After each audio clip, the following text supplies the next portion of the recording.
Good afternoon. I'd like to welcome you to the 2025 I.C.E. Annual Business Meeting. This will last approximately 30 minutes. You may submit questions throughout the meeting in the chat within your Zoom dashboard. The presenters will respond to the questions live after the presentation. If you have any technical issues, please submit those to the chat as well, and I will follow up with you privately. I would now like to hand it over to I.C.E.'s Board of Directors Chair, Terry Hinckley.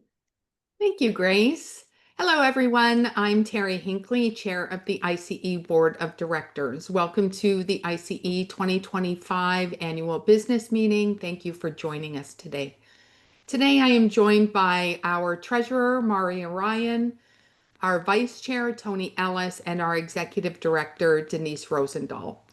Much of what we are going to discuss today is in the 2025 annual report, which is available for download on the I.C.E. website, and you can access it via that QR code there. So today we will review key I.C.E. programs and discuss our progress in 2025, as well as our plans for 2026.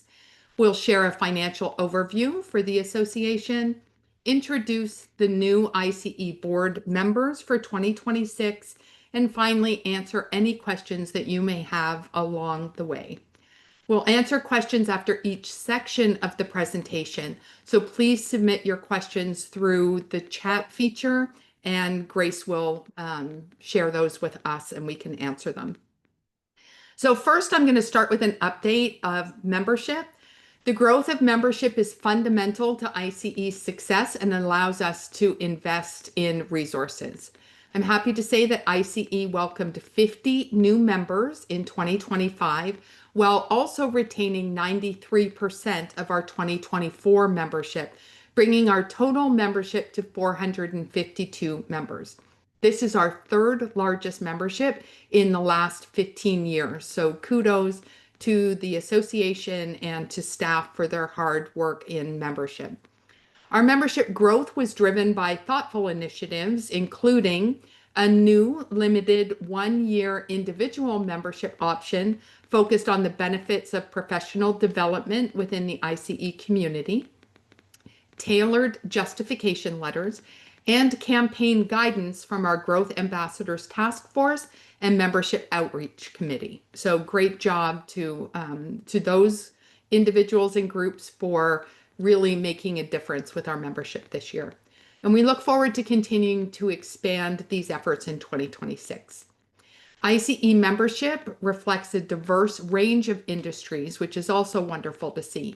Though 50% of our members are from the healthcare sector, we have growing representation in education, manufacturing, information and financial services, construction, and the trades. And this diversity in membership strengthens our collective knowledge base, pulling in best practices and lessons learned across multiple sectors. So it's wonderful to see. And this knowledge is shared via our online discussion community, which is a central hub for asking questions and seeking expertise. So far this year, we've seen over 650 active users and more than 500 discussions. If you haven't been part of that community or leverage the discussion community, I highly encourage you to get in there and join the conversations. And as I mentioned, the community is strong with over 3,500 individuals. The expertise within I.C.E. is incredibly valuable, and members are very generous with sharing their experiences, knowledge, and lessons learned. This past year, over 200 individuals volunteered for service on a committee, a board, a council, or a special task force. Their guidance and contributions were key to the many coffee chats, events, and resources developed this year. So if you were one of those volunteers this year, thank you. Please know how much we appreciate your engagement. Social media has also proven to be an excellent tool to recognize our volunteer contributions and the achievements of our members and their organizations. Since January of 2025, We have seen our LinkedIn followers grow by 500 people, and we've become more engaged in social conversations. If you have not connected with us yet, please follow I.C.E. on LinkedIn. And I am now going to turn the screen over to Tony to discuss the future of credentialing. Thank you, Terry. Hi, everyone. The Future of Credentialing report and supporting materials continue to be a useful guide for understanding the drivers of change that will be most impactful to the credentialing field. Since its development, the report has been downloaded 568 times, probably 569 by now. This seminal work on the future of credentialing is being recognized in the association sector for its innovative thinking. Denise Rosendahl spoke at the ASAE annual conference on the topic, as well as via an ASAE webinar. The work was also featured on an ASAE Foresight Friday session in June. To accompany the report in 2025, we released a strategic scenarios document which outlines 3 plausible future scenarios.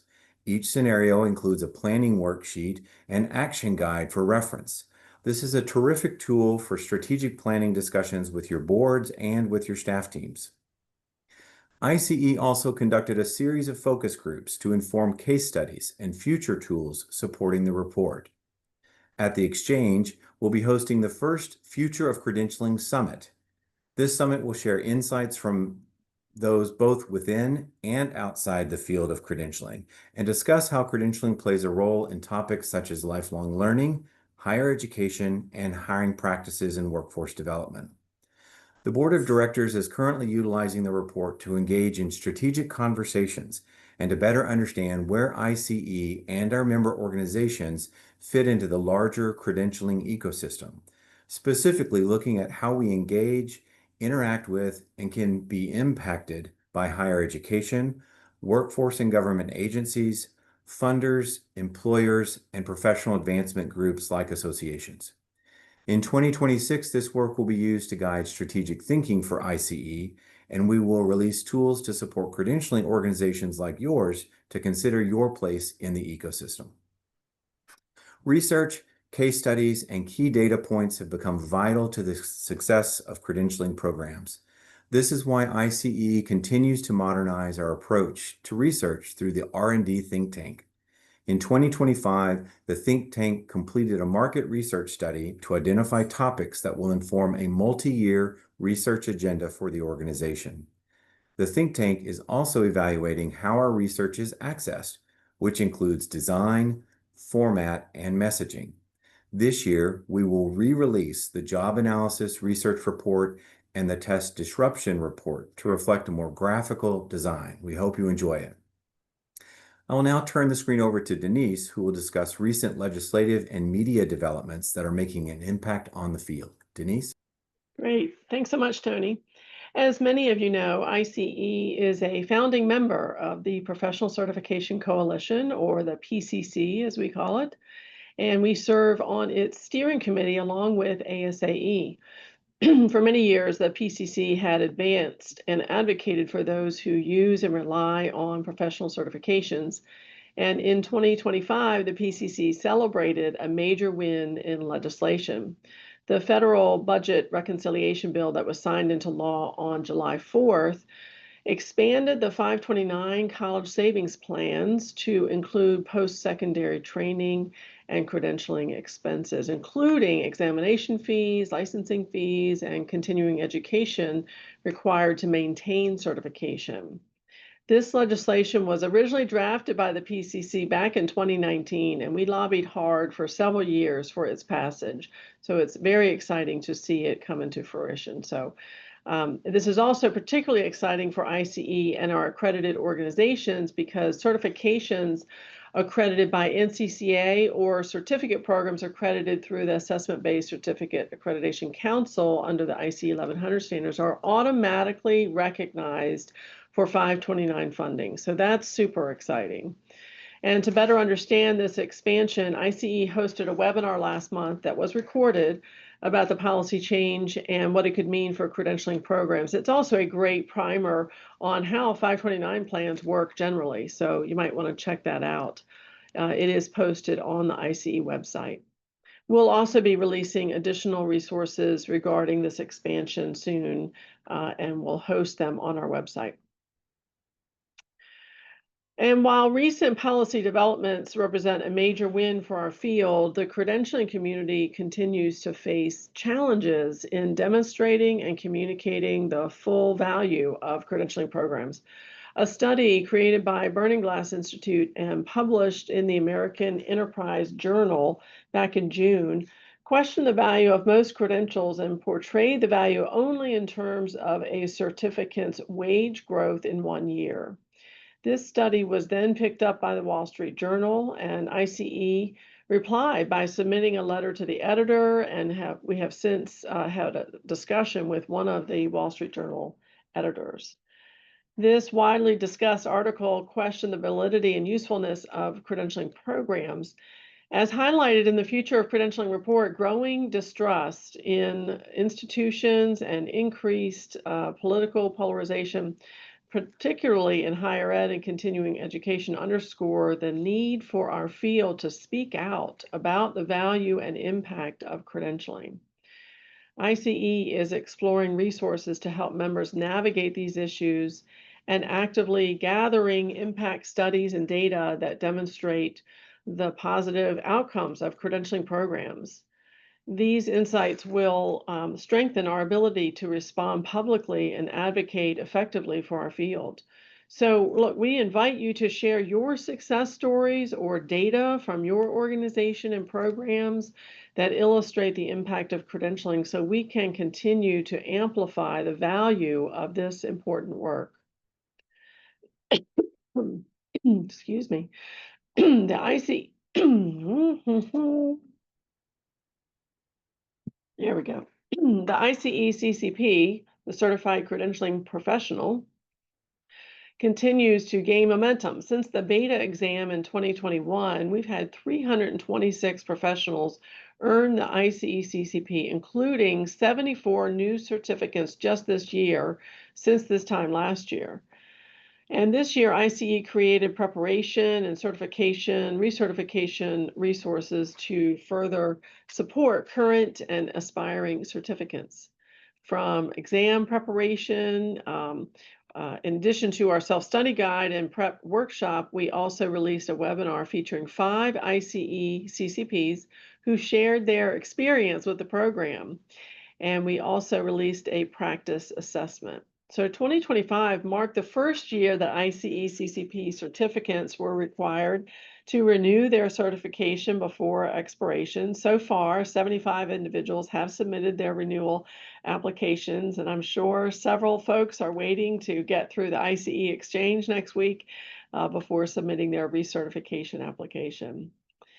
And also, we are creating a pre-approved CE, continuing education program. It's in development and it's expected to launch by the end of 2025.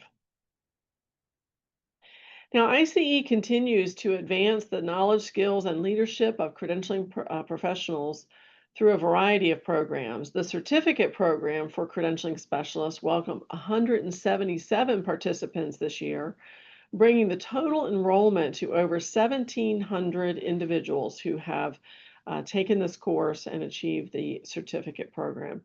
A refresh version of this course will launch in 2026. So if you are interested, now is the time to get signed up for that. 15 emerging leaders participated in the Leadership Development Program. This is a year-long training program, and it's in its 4th year. It's focused on networking and skill building and discussing really important topics related to credentialing. And the registration for that is now open for the 2025-2026 cohort. So you can download that application from our website. Our year-round workshops hosted a total of 179 attendees. Workshops focused on ACAP, on NCCA, on I.C.E., CCP prep, and psychometrics and test development. We also hosted educational webinars on topics like generative AI, program growth strategies, and I.C.E. CCP insights, as well as town halls on NCCA guidance and I.C.E. 1100 updates. 2025 marked our first year offering sponsored webinars, which showcase thought leadership from Bench Prep and PSI, and it was free to members. And um, by way of the registration, they were in the hundreds, so we can see that this is quite a popular program. Finally, I.C.E is gearing up to host our biggest event of the year, the I.C.E Exchange. We're expecting more than 800. In fact, we're already at 875 attendees joining us next week in Phoenix for education and networking and collaboration opportunities. There's still time to join us and get registered. It runs from November 17th to the 20th. To close out our highlights, I'll now turn the screen over to Terry to give an accreditation services update. Terry? Thank you, Denise. I don't know if you noticed, I had to go off camera briefly because my blinds the sun was setting right into my eyes. So I had to adjust my blinds. So thank you all for your patience. Before I begin with the accreditation report, I want to send a heartfelt thank you to the volunteers that make up the Accreditation Services Council, the National Commission for Certifying Agencies, and the Assessment-Based Certificate Accreditation Council. Thank you for your dedication to these councils. The amount of work these groups do is significant, as you'll see in a second, and we really couldn't be where we are without their volunteerism and their hard work. In 2025, the Accreditation Services Council addressed strategic accreditation issues, including process improvements, customer service, marketing guidance, and policy recommendations to promote the value of accreditation. The NCCA reviewed 12 new and 47 renewal applications. They accredited 6 new programs and maintained a total of 304 accredited programs across multiple industry sectors. So, like I said, just absolutely outstanding work. The Commission also introduced a guidance document for using AI in certification programs and hosted a town hall regarding the guidance. The Commission will be presenting on this topic at the Exchange. So if you're not registered and that's an area of interest for you, be sure to register and not miss that session. The Assessment-Based Certificate Accreditation Council received 4 new applications, bringing the total number of accredited programs to 16. I.C.E continues its multi-year project to review and update the I.C.E 1100 standard, completing the first round of public comment and initiating a second round with revised documentation expected by year end. So as we conclude our year-round highlights, I'm happy to answer any questions or have Tony and Denise join me in answering questions. Please submit your questions in the Zoom chat before we move on to the financial report.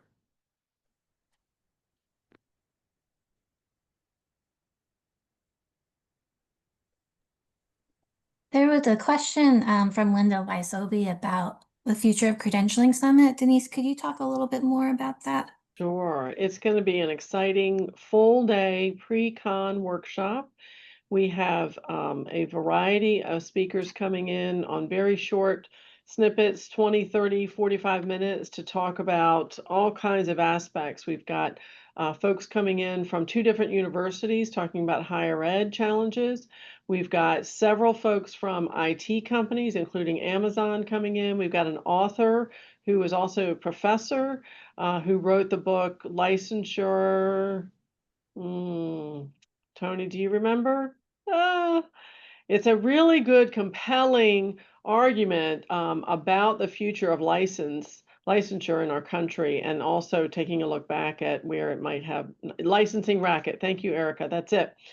So it's a whole full day we probably have about 15 different speakers arranged around these topics, and it's not going to be comfortable.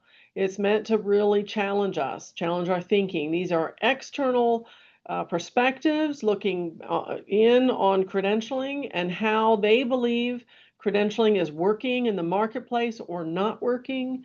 So it's going to be a very challenging day, very thought-provoking day, and hopefully forward-looking as we really think about what we're all facing in the credentialing credentialing marketplace. Is that Yeah, helpful, Linda? Denise, I was going to add, I put the link to the information page on the website in the chat for folks if you want to take a look. I Great. think it's going to be an outstanding. I do think it's going to be somewhat uncomfortable, but being pushed out of our comfort zone is part of what progression is all about. I think it's going to be a fantastic way to start your conference experience because then you'll have that to chew on and think about through the rest of the conference, conversations with your peers, with vendors. So certainly hope everyone gives it a thought. Thank you, Linda, for asking. Glad we could talk about it a little bit more. I'm going to turn the screen over to Maria now for the treasurer's report. Maria? Hi, I'm Mari Ryan, the 2025 I.C.E. Treasurer, and happy to report on the financial health of the organization. Our auditors, Jones, Maresca, and McElwaney, issued another clean audit report on the 2024 organizational financials.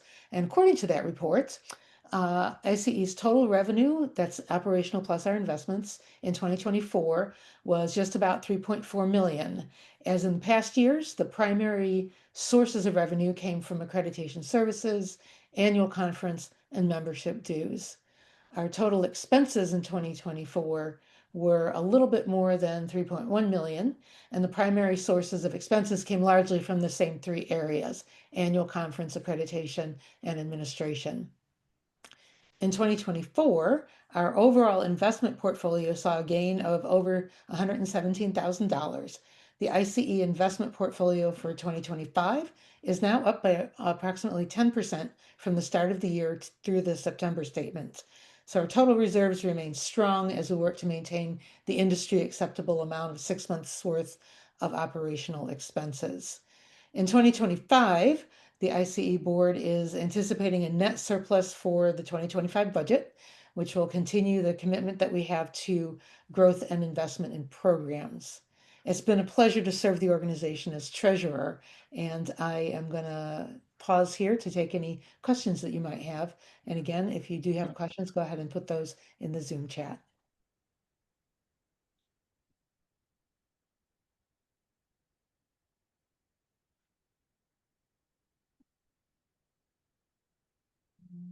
Right, I'm not seeing anything come up related to the financials, so I'm going to go ahead and turn the screen back over to Terry, and she's going to share up some updates on the I.C.E. Board of Directors.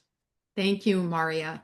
Excellent financial position of the association this year. So thank you again to the staff team and everyone for their careful stewardship of the finances of the association. I would like to take the time now to recognize my fellow board members and thank them for their great dedication and support throughout the year.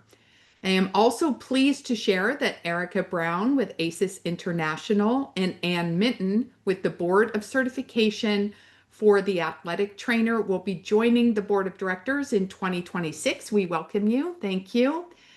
Mihea Guju will also be joining, and I'm sorry if I mispronounced your name, Mahayan, if you're on the call, will also be joining the Board of Directors as the NCCA representative. So we welcome you all. Amy Dufresne, John Wickett, and I will be stepping down from the board in 2025 as our terms come to an end, which means I'm also excited to announce the officers for 2026. Tony Ellis, this year's vice chair, will serve as chair and will do an outstanding job. Pam Weber will serve as vice chair, and Mark Bertler will serve as treasurer. And continuing to serve in their director terms for 2026 are Robin Jenkins, Melissa Nosik, Maria Ryan, and Bill West. I would also like to take the opportunity to recognize the incoming National Commission for Certifying Agencies leadership. Mahea Guju will serve as the chair, and Natalia Maiteriva, again, I apologize if I didn't say that well, will serve as the vice chair. For the Assessment-Based Certificate Accreditation Council, Heather Rich will serve as the 2026 chair, and Jeff Kelly is the 2026 vice chair. So congratulations to all of these very well-deserving volunteers for their new roles in 2026. Before we conclude today, are there any final questions from any of you that we can answer? And we'd be happy to take those questions in chat.